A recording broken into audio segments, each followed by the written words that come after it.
आज जिस FMCG stock के बारे में बात करने वाला हूं दोस्तों, इस स्टॉक की जो मुझे सबसे बड़ी खासियत लगती है, पहला, बहुत ज़्यादा निचले स्तरों पे मिल रहा है। मुझे ये बहुत बड़ी एक आप कह सकते हैं, शायद ये जो गिरावट है ये कुछ ज़्यादा हो गई है। जो रिएक्शन है वो आप कह सकते हैं रिएक्शन की जगह ओवर रिएक्शन मुझे लगता है। हाँ, मानता हूँ Q2 के numbers up to the mark नहीं थे। एक्सपेक्टेशंस के काफ़ी बिलो कंपनी ने परफॉर्म किया था और कंपनी की मैनेजमेंट भी ये कह रही है इस बात को कि हम मानते हैं कि कह लीजिए जो प्रॉब्लम है वो साफ़ है। जो रॉ मटेरियल के प्राइसेस हैं वो अनप्रेसिडेंटेड वे में काफ़ी ऊपर आ चुके हैं, जिसके कारण Q2 के नंबर्स भी काफ़ी ख़राब रहे। लेकिन कंपनी सेकेंड हाफ को लेकर के काफ़ी पॉजिटिव है। कंपनी के पास ऐसे ब्रांड्स हैं, आप कह सकते हैं ऐसी ब्रांड पावर है जो जो आप कह सकते हैं आने वाले समय में जो रेवेन्यू है, जो मार्जिन्स हैं, जो पैट है, प्रॉफिट आफ्टर टैक्स है, उसमें बढ़ोतरी ला सकते हैं दोस्तों। और मुझे भी ये लगता है कि जो सेकंड हाफ है वो काफ़ी ज़्यादा अच्छा होगा इस कंपनी का। और अगर कुछ बहुत ज़्यादा अच्छा नहीं भी हुआ, क्योंकि देखिए प्रॉब्लम एफएमसीजी सेक्टर के पास एक है और वो है रूरल डिमांड। और आपको मैं बता दूं जो रूरल डिमांड है वो इतनी ज़्यादा इम्पॉर्टेंट है एफएमसीजी कंपनीज के लिए, क्योंकि टोटल रेवेन्यू का 40 to 45% रूरल इंडिया से ही आता है। और रूरल डिमांड वाकई में जंप नहीं दिखा रही दोस्तों। इसीलिए कोई बहुत ज़्यादा पॉजिटिव तो नहीं, लेकिन हाँ, जो वर्स था वो लगभग ओवर होते हुए दिखाई दे रहा है।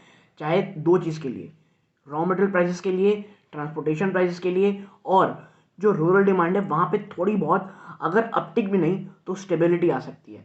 तो इस वीडियो में मैं चर्चा करूँगा कि ये जो स्टॉक है दोस्तों उसके ब्रांड कौन कौन से हैं और जो प्रॉब्लम्स को एड्रेस किया गया है आने वाले समय वैल्यूएशन और जो की रिस्क है, की पॉजिटिव है, उसमें चर्चा करेंगे। वीडियो को अंत तक देखिएगा। अगर ये स्टॉक आपके पास है तो मुझे लगता है ये वीडियो आपके रिसर्च में काफ़ी काफ़ी हेल्प करने वाला है। नमस्कार दोस्तों, मेरा नाम है अमिताभ मिश्रा और आज बात करने वाला हूँ मैं इमामी की।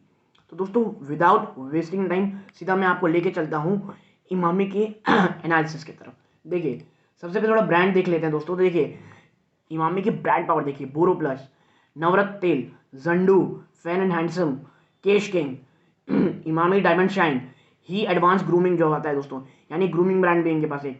Emami 7 oils in 1, Dermicool, Mentho Plus, Emami golden beauty talc, natural fair, एमासॉल और क्रीम 21 जर्मनी की। तो इतने ज़्यादा ब्रांड पावर, इतने ज़्यादा अच्छे ब्रांड इस कंपनी के पास हैं दोस्तों। ठीक है, अब चलते हैं प्रॉब्लम की तरफ और कैसी प्रॉब्लम सॉल्व हो सकती है। तो देखिए, सबसे पहले देखते हैं valuation and view, what has happen over the last 10 year. आखिर पिछले 10 सालों में क्या हुआ है। तो देखिए, द कंपनी डिलीवर्ड 11.4% एबिटा, ठीक है, नहीं माफ कीजिएगा, सेल्स होगा, ठीक है, 22.2% EBITDA, 18.4% adjusted PAT C A G R each, ठीक है, and 12.6% PAT C A G R in the first of the decade gone by. यानी इतनी इन्होंने कह लीजिए परफॉर्मेंस की है, डिलीवर की है, ये कंपनी का मानना है। However, over the past 5 year ended financial 20, it reported massive slow down in की फाइनेंशियल। देखिए, इमामी का जो पिछले 5 साल गया है वो काफ़ी ज़्यादा डिस्ट्रेसफुल रहा है, स्ट्रेसफुल रहा है। और एक आप कह सकते हैं मैसिव स्लो डाउन इनके की फाइनेंशियल मैट्रिक्स में देखने को मिली है। कितनी स्लो डाउन?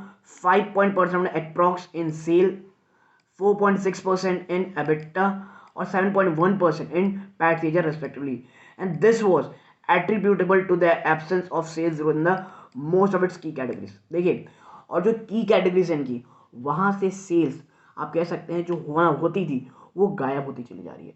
और ये एक बहुत बड़ा कंसर्न आपको इस कह लीजिए इमामी के लिए बहुत देखने को मिलेगा। यानी पिछले 10 सालों में जो शुरू के 5 साल रहे वो तो बहुत शानदार है, पर जो नेक्स्ट 5 ईयर आए वहाँ पर बहुत प्रॉब्लम की फेस कर रही है इनकी आप कह सकते हैं जो की कैटेगरीज है वहाँ पर दोस्तों।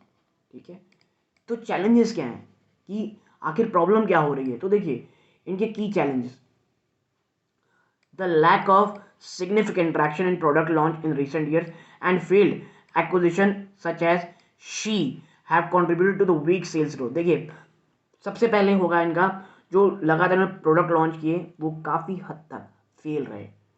फिर उन्होंने जो एक्विजिशंस किए जिसमें से एक शी भी एक आता है, वो उतने ज़्यादा असरदार नहीं रहे और इनके जो सेल्स ग्रोथ है उसको काफ़ी हद तक वीक परफॉर्म किए in the recent years. Cash king scale up so far has certainly not lived up to the expectation.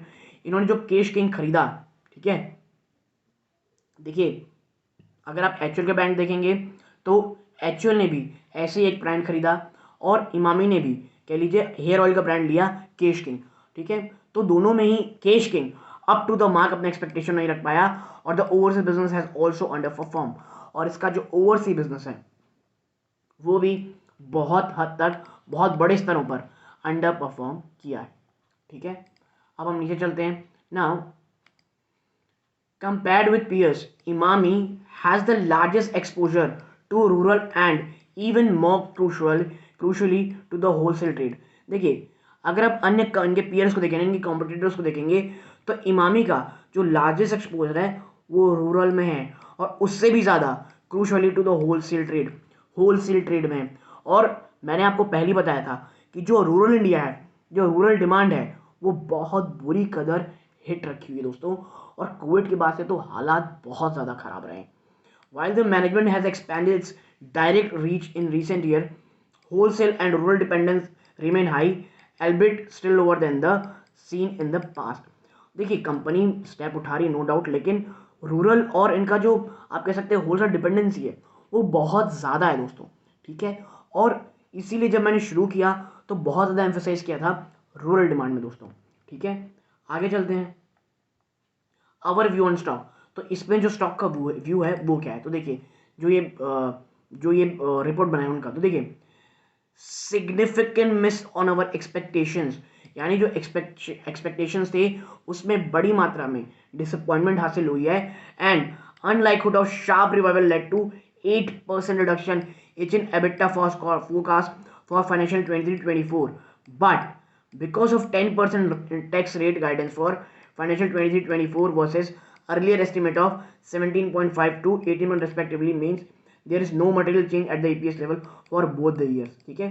देखिए वो तो बात है कि बहुत ही ज़्यादा एक्सपेक्टेशन से बिलो इन्होंने कह लीजिए चीज़ें दिखाई हैं, ठीक है। और अनलाइकलीहुड कि ऐसा होने वाला नहीं है कि इनके शार्प रिवाइवल देखने को मिले। इनके 8% रिडक्शन हुआ एबिटा में, लेकिन एक जो सिल्वर लाइनिंग रही है वो ये है कि जो 10% की टैक्स रेट गाइडेंस है 23 और 24 की, जो कि पहले 17.5 से 18% थी, जिस कारण जो कोई मटेरियल चेंज आपको ईपीएस लेवल में 23 और 24 में नहीं देखने को मिलेगा, ठीक है। ये कुछ पॉजिटिव चीज़ है। इनका जो सेल्स किए जा रहा है वो 9.7% रहा है फाइनेंशियल 2022 तक, was far better than the 3% sales CAGR of 16 से 20, यानी जो 16 से 20 यानी 2016 से 20 तक का जो आप देखेंगे ना CAGR सेल वो 3% थी। उसके मुकाबले जब आप 20 से 22 चेक करेंगे तो 9.7% रही है, जो कि एक ह्यूज अपटिक है दोस्तों। If this trajectory lead to sustainable and strong double digit sale growth, a further re rating could be on the cards. और अगर ऐसा होता है, ये जो ट्रेजेक्टरी में चल रहे 9.7% की और ये बढ़ करके डबल डिजिट में चली जाती है तो एक री रेटिंग देखने को मिलेगी, ठीक है। आगे लिखते हैं we maintain our buy rating on the stock driven by its, ठीक है। इसमें री रेटिंग है स्टॉक में, और जो सबसे पहला इन्होंने लिखा है जो कि मेरे भी रडार में इसलिए है क्योंकि मुझे ओवरसोल्ड लगता है दोस्तों। I am not talking about any technical indicators. Emami जैसी ब्रांड की कंपनी, आप इसको वापस में अगर ये आपको 400 के लेवल मिल जाती है, क्योंकि अभी वापस से आ गई है 430 के आसपास ट्रेड कर रही है शायद जब मैं आपके साथ ये वीडियो बना रहा हूँ। 400 बहुत स्ट्रॉन्ग सपोर्ट है इसका। अगर मंडे को यानी डे आफ्टर टुमारो अगर 400 के आसपास मिलती है, even 430 is a very good. अगर आपने लास्ट ट्रेडिंग सेशन में से खरीदा है 430 में, आपने कोई गलती नहीं की है, आपने एक बहुत अच्छी कंपनियों को अच्छे वैल्यूएशन में ले रखा है। और देखिए ये वीडियो लॉन्ग टर्म की मैं बात कर रहा हूँ, ये स्टॉक मेरे वॉच लिस्ट में ज़रूर है। आप मुझसे पूछेंगे कि कौन सा अन्य FMCG सेक्टर मुझे पसंद है, आपको पता है मेरा ऑल टाइम फेवरेट एक ही रहा है, HUL, हिंदुस्तान यूनिलीवर। ज्योति लैब्स मुझे एक समय पसंद था, लेकिन अब थोड़ा एक्सपेंसिव लगता है मुझे। अगर आपको बता दूं, अगर इफ मैरिको अगर 500 के नीचे भी ट्रेड कर रहा है, 450 के आसपास वो मिलता है, it's a buy, it's a huge buy. वो कंपनी भी बहुत शानदार है, ठीक है। डाबर वो ज़्यादा भागने वाला नहीं दोस्तों, मुझे ऐसा लगता है। बट इमामी एक ऐसा स्टॉक है जो बहुत ज़्यादा टूट चुका है दोस्तों, और मुझे यहाँ पे अपॉर्चुनिटी ज़्यादा लगती है। मैं ये बिल्कुल नहीं कह रहा हूँ आप लेंगे 400 में, 430 में और आपको 2-3 महीने के अंदर आप ये 40, 50, 100, 200, 300% रिटर्न देगा, ऐसा नहीं है। ये डिफेंसिव प्ले का स्टॉक है, ठीक है, मैं ये कह रहा हूँ। और ये डिफेंसिव प्ले में भी काफ़ी अंडर वैल्यू हो चुका है और ये समय इन्वेस्टमेंट का रहता है दोस्तों। तो मैं ये कहूँगा यदि स्टॉक 400 मिलता है और अगर 400 को ये तोड़ता है, गिरावट थोड़ी ज़्यादा हो सकती है 375 के आसपास, बट उसके चांसेस मुझे काफ़ी कम लगते हैं दोस्तों। अदरवाइज मतलब ऐसा कुछ ना हो जाए कि बाजार ही बहुत ज़ोर से टूटने लग जाए या पूरा पूरा एफएमसीजी सेक्टर में कुछ चीज़ें हो जाए, पाम ऑयल बहुत तेज भाग जाए, ऐसे कोई कह लीजिए ब्लैक सोन इवेंट हो जाता है तो मैं नहीं कहता। बट हाँ, इन अ नॉर्मल सिनारियो और इवन इन नेगेटिव सिनारियो, मैं अल्टर नेगेटिव की बात कर रहा हूँ, नेगेटिव में भी इमामी इन स्तरों पे बहुत अच्छा है और यही कारण है we maintain our buy rating on the stock driven by inexpensive valuation. बहुत सस्ता मिल रहा है दोस्तों, बिल्कुल महंगे वैल्यूएशन में नहीं है। और आप देखें increase in ad spend along with expansion rural distribution reach, ad में बहुत ज़्यादा स्पेंड किया है इन्होंने और जो रूरल डिस्ट्रीब्यूशन है उसमें आप बहुत ज़्यादा फोकस कर रहे हैं, यानी कि कोई भी एक पॉजिटिव टिक आना रूरल डिमांड में इमामी के लिए बहुत शानदार रहेगा। वी अराइव अवर टीपी यानी target price of 550 rupees at a 40% discounted spear pre amortisation basis, यानी बाई की रेटिंग है और करंट लेवल से 550 का टारगेट दोस्तों, यानी एटलीस्ट यहाँ से 30% ज़्यादा की आपको पॉजिटिव रिटर्न आपको दे सकता है जब मैं आपके साथ वीडियो बना रहा हूँ दोस्तों। और यही कारण है मेरा कहने का कि प्रॉब्लम्स थी, Q2 के नंबर सबड्यूड थे, एक्सपेक्टेशन के बिलो थे, कुछ प्रॉब्लम्स आ रही हैं मेनली रूरल डिमांड में बहुत ज़्यादा डिपेंडेंस होना, इन्हें इसका प्राइस पे करना पड़ रहा है। पर देखिए आज नहीं तो आने वाले समय में ये चीज़ें ठीक होंगी ही, और अभी फेस्टिव सीज़न भी गया है तो मुझे लगता है आने वाला क्वार्टर इस कंपनी के लिए काफ़ी अच्छा हो सकता है। और यदि एक लॉन्ग टर्म इन्वेस्टर इनको अगर इन स्तरों पे इवन यहाँ से अगर 10 to 15% का भी अगर डिस्काउंट और आता है, गिरावट और आती है, तो लॉन्ग टर्म के लिए Emami is a good company to buy. तो यदि आपको ये एनालिसिस पसंद आया हो, वीडियो को लाइक करके चैनल को ज़रूर सब्सक्राइब कीजिएगा। यहाँ तक जुड़े रहे, अपना कीमती समय दिया, इस बात का बहुत बहुत धन्यवाद दोस्तों। ये इस वीडियो का अंत है। जय हिंद दोस्तों।